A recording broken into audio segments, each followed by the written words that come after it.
香港同人江生。係，我係香港同人 HA 多元召集人朱新康。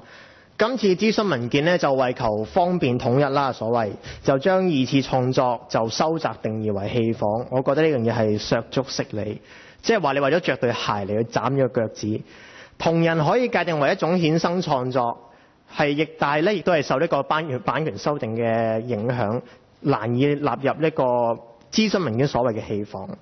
嗱，你哋嗰個超乎輕微經濟損害呢個概念，我哋係反對嘅。在此，我哋提出嘅係小額金錢收益呢個概念。同人一詞咧，好多人都知啦，係喺日本動漫文化度嚟啦，可以解做相同志向嘅人們。咁呢個定義可能會大家覺得好模糊，但係其實原來喺我哋現代漢語裏邊，亦都有同人一字，就喺新文化運動度已經出現咗㗎咯。魯迅、周作人、錢玄同林語堂等人咧，佢哋喺北京創辦嘅刊物，語師佢哋係叫做同人週刊嘅。同人週刊嘅意義為就係非商業性質嘅自編自寫刊物。呢個定義應用喺我哋而家動漫同人圈係非常之適合嘅。而家好多嘅創作人會將現有嘅動畫、遊戲、漫畫嚟到去做一啲衍生嘅改編作品。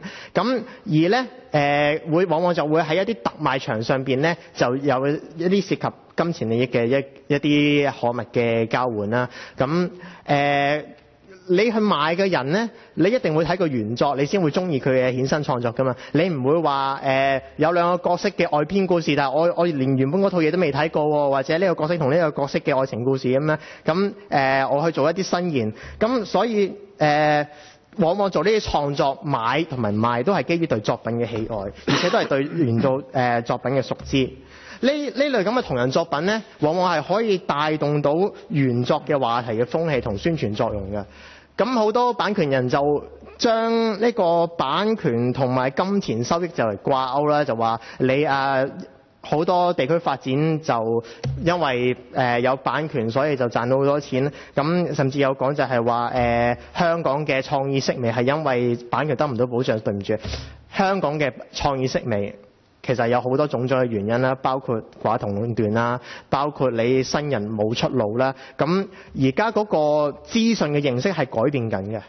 而家嗰個資訊形式，你往往同人或者呢啲衍生創作係可以推進原作品嘅影響同埋宣傳嘅。但係咧就俾你個超輕微經濟損害就一刀架在頸上。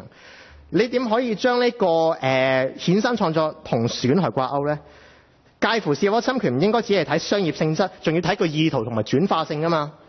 你嗰個作品有足夠轉化性，佢可以變成另一個作者嘅意圖嘅話，佢就唔算係侵權啦。所以我哋亦都同意第四方案嘅 UGC 概念。好，唔該晒，下一位係建